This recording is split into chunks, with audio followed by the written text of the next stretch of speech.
زيت الفتيس او الجير بيتغير ولا ما بيتغيرش؟ الساده ملاك عربيات الرينو اللي التوكيل عندهم بيقول لهم ان الزيت ده ما بيتغيرش، والساده ملاك عربيات في دبليو اللي عندهم فتيس دول كلتش جاف ومكتوب في كتالوج الصيانه عندهم ان الفتيس الزيت بتاعه مدى الحياه وما بيتغيرش، اغير زيت فتيس انهي نوع واروح لمين اغير عنده زيت الفتيس غير التوكيل؟ شد كرسي بقى وكمل معايا الفيديو وانا هقول لك الخلاصه. انا طارق صلاح وده الجراج. مبدئيا وقبل اي كلام، مفيش حاجه اسمها ان في سائل في العربيه مش بيتغير. توكيل رينو في مصر مش بيرضى يغير زيت الفتيس في اغلب العربيات، وتوكيل سيات مش بيغير ميه التبريد في الصيانات، وبيقولوا ان الصانع بتاع العربيه بيقول ان هي ما بتتغيرش. هل هم عندهم حق؟ بصراحه هم عندهم حق ان الصانع بتاع العربيه بيقول ان هم مش بيتغيروا كصيانه دوريه فعلا. بس انا وانت لو جينا بصينا على الناس دي بتقول ايه، رينو مثلا او التوكيل بتاعها بيقول ان الزيت ده لايف تايم، وكذلك فولكس في الفتيس الدول كلتش الجاف، وكذلك فولكس في ميه التبريد. على فكره لايف تايم دي مش معناها مدى الحياه، دي معناها طول مده حياه الفتيس او العربيه. طب انت عارف العربيه عندهم كبيرها كام سنه وبتتكهن بعدها وبتتباع خرده، وتجار قطع الغيار الاستيراد اللي عندنا يروحوا يشتروها ويقطعوها ويشحنوها لمصر؟ وصلت؟ اذا مش معنى اني اقول لك ان الزيت ده لايف تايم وما بيتغيرش يبقى فعلا مش بيتغير. مفيش سائل بيسخن وبيبرد وبيتعرض لحراره وضغط وشغل ما بيفقدش خواصه مع الوقت. ولو انت عايز تطول من عمر الفتيس او الجير بتاعك فانت لازم تبقى مقتنع ان الزيت بتاعه لازم يتغير بصفه دوريه. اما لو انت مقتنع بكلام الوكيل فخليك معاه، ولما الفتيس اللايف تايم ده لا قدر الله يبوظ يبقى خليه يغير لك واحد على حسابه.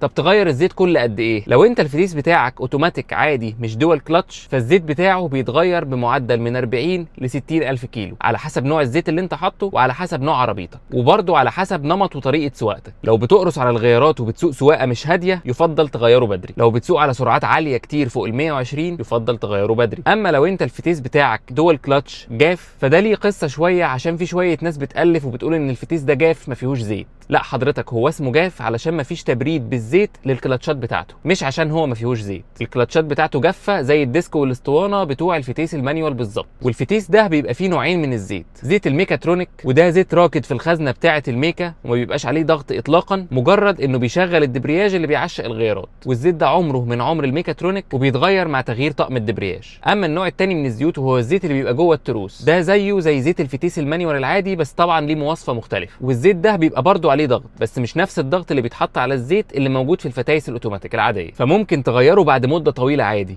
يعني ممكن يقعد معاك لحد ال 120 الف كيلو او 5 سنين، وما تقلقش مفيش منه اي خطر خالص لو اتغير، يعني مش نفس الخطر اللي بتتحط فيه وانت بتغير الزيت بتاع الفتيس الاوتوماتيك العادي. والكلام اللي انا قلته ده تحديدا على الفتيس الدول كلتش الجاف مش الويت، لان الويت برضه بيتغير بدري لان الزيت ساعتها بيبقى عليه ضغط اكبر وبيتغير بمعدل 60 الف كيلو. خلاص بقى وصلت معايا لهنا وبقيت مقتنع ان انت تغير زيت الفتيس، تغير زيت فتيس نوعه ايه والاهم تغيره فين. بص يا سيدي، انا مش هرشح لك مركز معين، بس كل واحد ونوع عربيته، فلازم تروح لحد فاهم ومتخصص وحافظ عربيتك، وتسال على جروب عربيتك عن الناس اللي غيرت زيت الفتيس غيرته فين وعند مين، واللي يطلع منهم يقول لك الزيت ما بيتغيرش ابعت له الفيديو ده، واللي يرد عليك لازم يدلك على مركز متخصص في نوع عربيتك. ما تروحش لاي حد وخلاص يحط لك اي زيت يبوظ لك الفتيس، روح لحد متخصص وليه سمعه ومعروف، هو هيبقى عارف يحط لك زيت ايه وازاي. والناس المحترمه دي كتير، لان تغيير زيت الفتيس عمليه فنيه محتاجه حد محترف عارف يفك منين ويعمل ايه. فلو رحت لحد مش فاهم هينزل الزيت ويقعد جنب الفتيس مش عارف يحط الزيت الجديد منين، وساعتها الفتاوي هتبدا تشتغل والفتيس يتفك منه حاجات غريبه عشان يملى منها الزيت. ما هو اصل هيقول لك ايه، نزلت الزيت ومش لاقي الطبه اللي بنملى منها. خلي بالك دي ابسط حاجه ممكن تحصل لك مع حد مش محترف. انا بشوف بلاوي. انا مثلا الفتيس بتاع عربيتي بيتحط له زيت من نفس الطبه اللي الزيت بينزل منها، فلو واحد مش فاهم هو هيغير الزيت ازاي هيبوظ الدنيا. اتمنى الفيديو يكون عجبك ويكون غير لك مفهومك عن تغيير زيت الفتيس، ولو انت لسه مش مقتنع ان الزيت بيتغير ناقشني في الكومنتات.